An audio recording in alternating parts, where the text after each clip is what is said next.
Hey guys. Okay, so for today, for our reading workshop, we are still talking about nonfiction text features. And remember, yesterday I taught you that some of the text features in nonfiction text are things such as a photograph, which is a picture taken with a camera, a caption. Okay, usually when we see a photograph in a nonfiction text, there's going to be a caption underneath, which are words that explain what the picture is about. Headings, the title at the top of a page or section. So there could be the title and then different sections, like in the text that we practiced with yesterday about elephants, there were different sections with different headings, okay? Table of contents, which is the main parts of the story that are in a list with a page number of where you can find them, and keywords, important words in a text that are in a different kind of font. Either it's bold or it's italics or it's underlined or it's in color, okay? Keywords, words that we should remember. So today I'm going to read our weekly story out of Pearson, the Pearson book. And what you're going to do as you listen to me read and you look through the pages, what we're going to do is we're going to go on a text feature hunt. So when I'm done reading the story, we're going to see if our nonfiction text today has any of these text features, okay? So we're doing a hunt. So pay close attention to the pictures and make sure you're looking out for those text features. Okay, so here is the story. The story is called Seasons Around the World, written by Anna Galen. Here we have our table of contents, and you can see it says winter, page 73, spring 75, summer 77, fall 79, and an index on 81. So if I wanted to jump ahead and learn about any of these seasons without reading the whole story, those are the pages I would flip to. But we are going to start with winter on page 73. It says winter.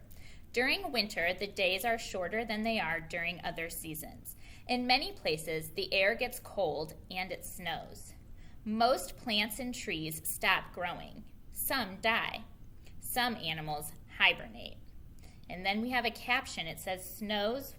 When it snows, white bits of frozen water fall from the sky. So you can see on this page already, I see a heading, I see a caption, a photograph. Did you know?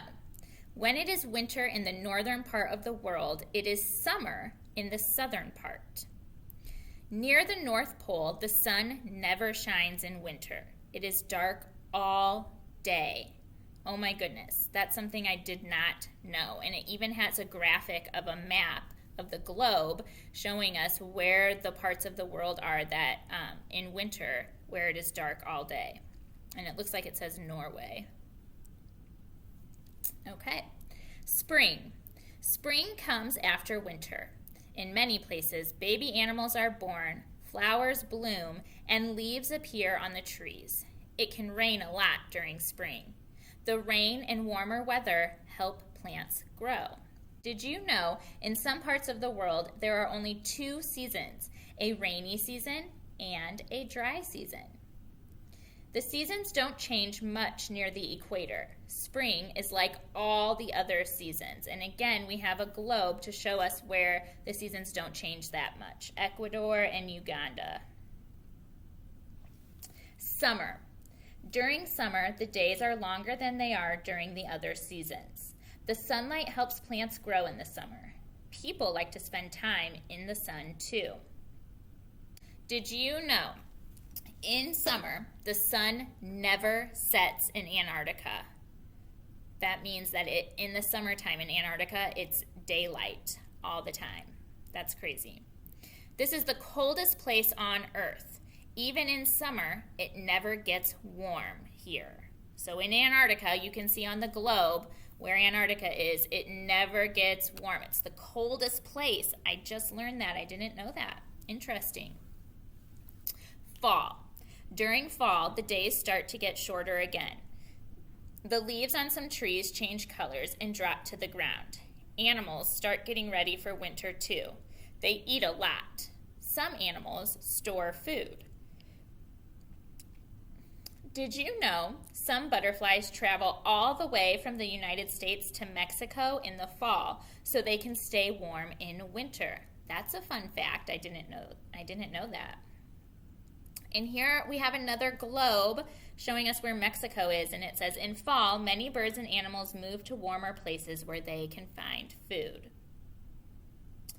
And then we have our index on this last page, and an index is just telling us where some of these important words were found in the text so we can look back and figure out what they mean if we need to.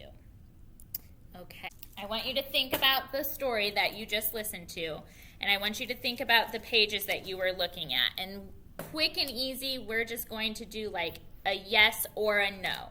So did our story have photographs? Remember, photographs are different than drawings. They're real pictures.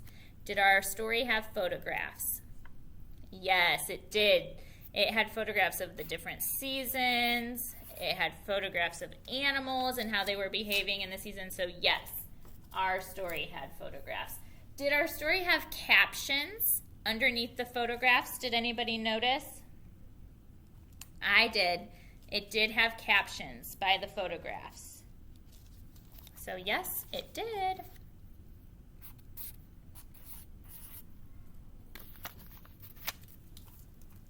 Okay. What about headings? Did anybody notice if our story had any headings? It did, didn't it? Each season had its own heading. So, yep, it had headings. So I'm going to write the word yes. You guys are good text feature hunters, text feature detectives. Keywords. Did our story have any keywords? This one was a little bit tricky because at first I thought that their keywords were as a caption. But let me show you this picture real quick of the story. The keywords are actually here where I at first thought it was a caption, but they're in red and they're keywords because then you can see it has the definition of them. So yes, our story did have keywords. And did our story have a table of contents? So a list of the main parts of the text that showed us what page certain information was on. It did. That was the first thing I showed you guys, wasn't it? Great job. Okay, you guys, so in Seesaw, you're going to listen to the story. Make sure you watch this lesson first, then you're going to listen to the story, and then I want to know what you learned from some of these nonfiction text features. Because remember, the text features are there to teach us things, so I want to know what they taught you. Okay, guys, thanks for watching. Thanks for hanging in there. I know this was a long lesson. Bye.